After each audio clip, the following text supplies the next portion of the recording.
Hi,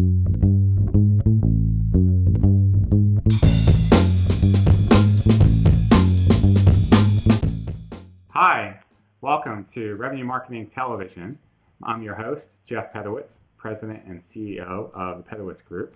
And today on CMO Insights, we have Dario Priolo, who is Chief Marketing Officer of Sales Performance International, and he also heads up their demand generation efforts. Dario, welcome to the show.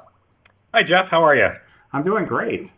So now a lot of us, of course, at least I know SPI from back in the day, solution selling. I got a lot of my early foundation and training. What's SPI up to now? Wow. Well, it's really interesting. I mean, there's been so much change in the whole, sales performance improvement space, just with the amount of technology coming out and the new sort of ways that people want to learn. So we've really been evolving our business from a traditional, instructor-led training type of business that we did for 25 years, and we're very successful, to now a much more technology-driven solution that, encompasses both the development and the enablement of the sales rep to ultimately help them achieve better performance.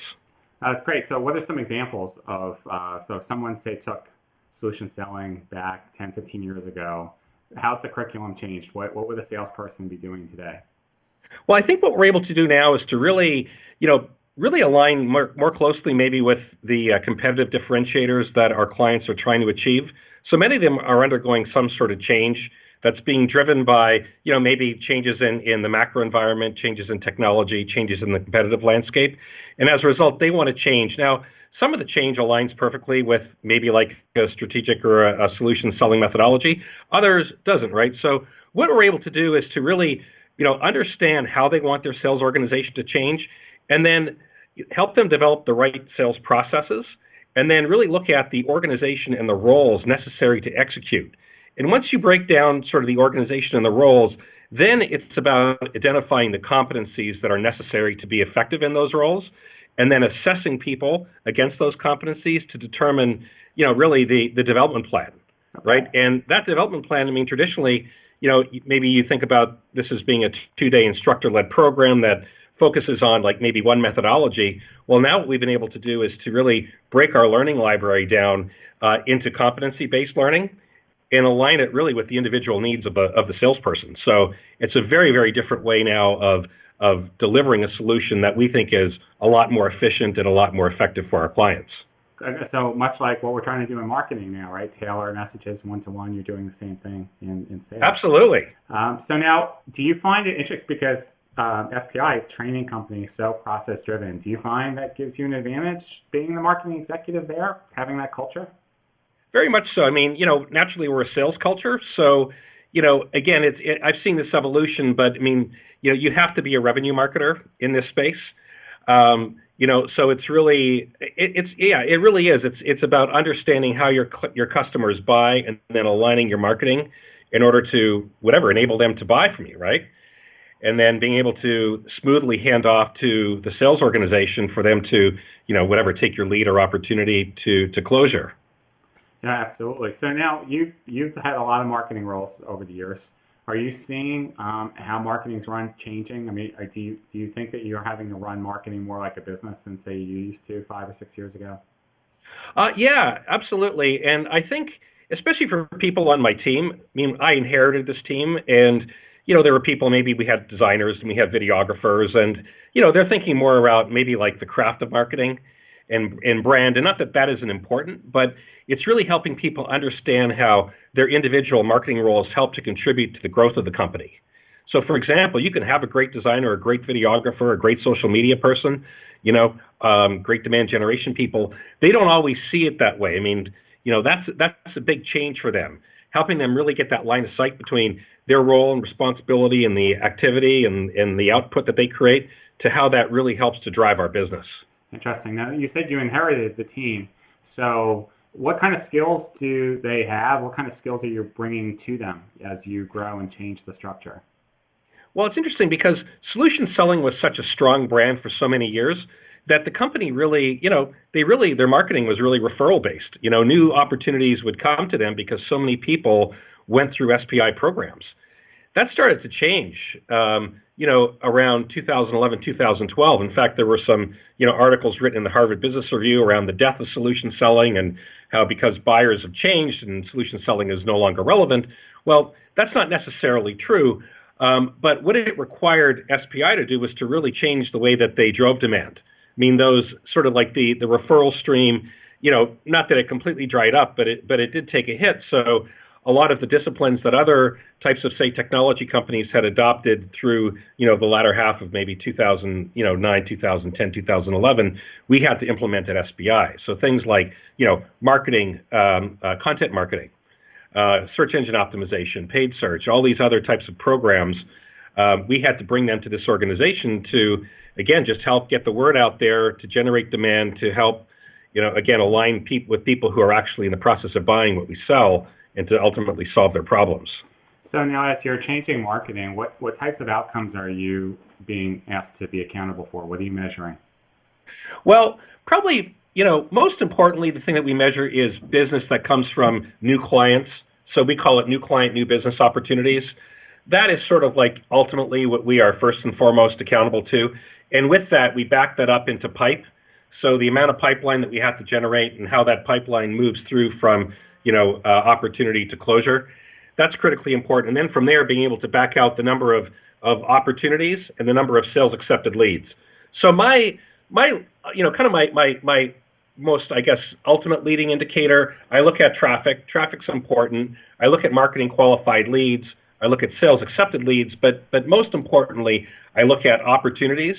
And what we've done is we've really tightened the criteria between sales accepted leads and opportunities. So, I mean, we're probably, I would say 90% of our sales accepted leads are opportunities.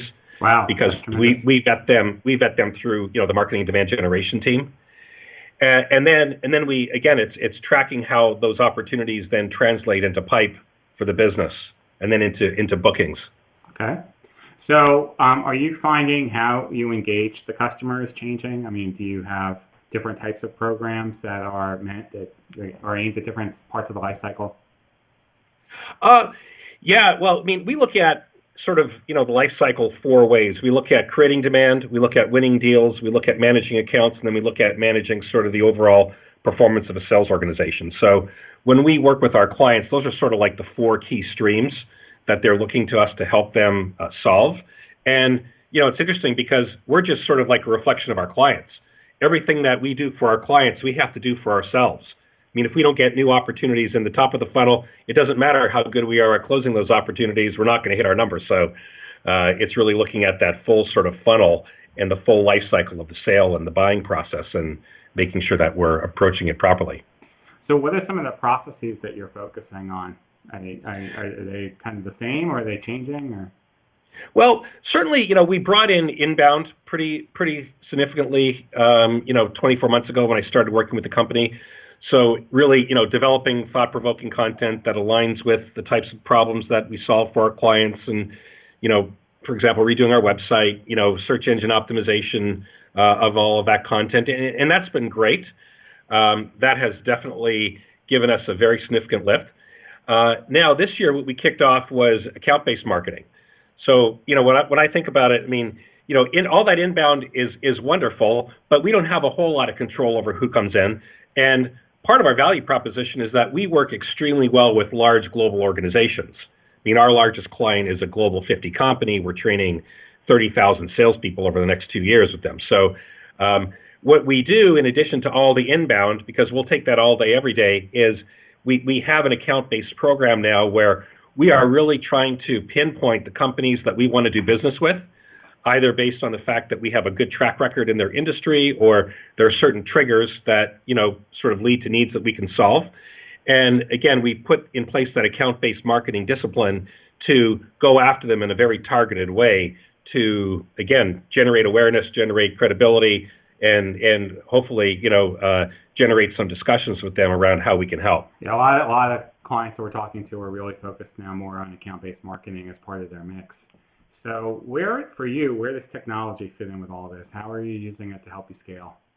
Well, you said exactly, Jeff. I mean, without the technology, we wouldn't be able to scale. I mean, it would be a very, very, manual, cumbersome process. I mean, I've tried account-based marketing in the past, but without technology to enable it, it's very, very manually intensive. So it's almost more like a one-off where, okay, we want to penetrate this one account, so what can we do to put together a program to go after it? Our account-based marketing program has really helped us scale. So again, we're a process company. I like to think about the marketing process and the demand generation process and using technology in order to, enable better efficiency and better effectiveness. So for example, when we, relaunched our website and kind of launched our content marketing effort, what we wanted to do, in addition to, I guess, generating opportunities, we wanted to take as much work out of that process as possible, especially work that didn't add a whole lot of value. So we've developed techniques and methodologies, for example, to create content, to post that content, to distribute that content in the most effective and efficient ways. And again, without the technology, that wouldn't have been possible. So there are certain types of technology that you're really relying on that are building kind of your core infrastructure? Yeah, I mean, and again, it doesn't have to be complicated or expensive. I mean, we are, WordPress is really the backbone of our content effort. And, I'm fortunate I have a couple of excellent WordPress developers that I've used over the years, and it's incredible what they have been able to do, and the incredible with the results that we've been able to achieve with WordPress. So, WP Engine is our host, WordPress is our front end. We use Pardot and Salesforce.com. Again, I think we're just kind of scratching the surface. With Pardot, for example, it's more of a, an email engine for us. We use Hootsuite for our social. Engagio now is the platform that we chose to enable our account-based marketing. So again, what I'm trying to do is not get overly enamored with every little piece of technology out there. I mean, there's just so much of it. I mean, it can become overwhelming. And even when I came in, we had a whole bunch of tools that we really weren't using that much. So we tried to consolidate and rationalize.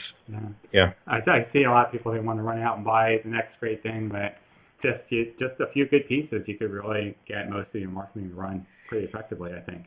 Yeah, and I think when you're buying and searching for a solution, you really have to do your homework, especially like, for example, in the account-based marketing space. I mean, every vendor now is calling themselves an ABM solution, even if they're not really an ABM solution. So, you have to really understand what you're trying to achieve as a marketing or demand generation function, and the technology really needs to be an enabler.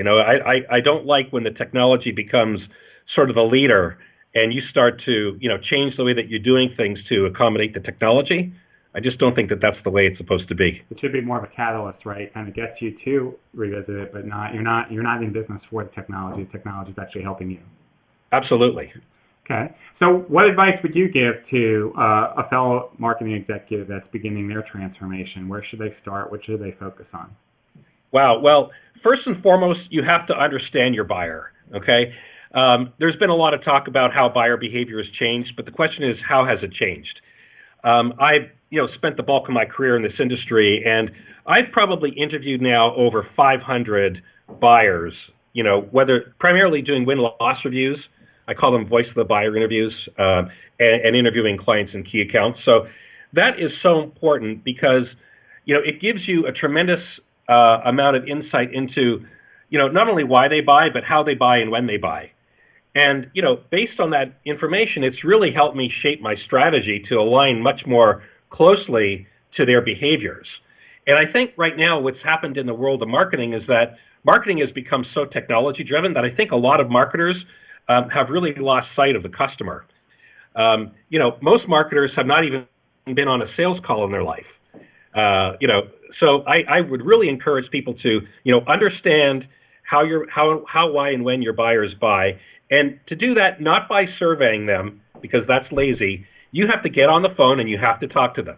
Okay, that's a good thing, and they love it. And they love it. Like clients love when you get on the phone and talk to them, and you learn so much from them. That's so valuable. So that's really important. The other thing is you have to understand how your sales organization sells, especially your top performers.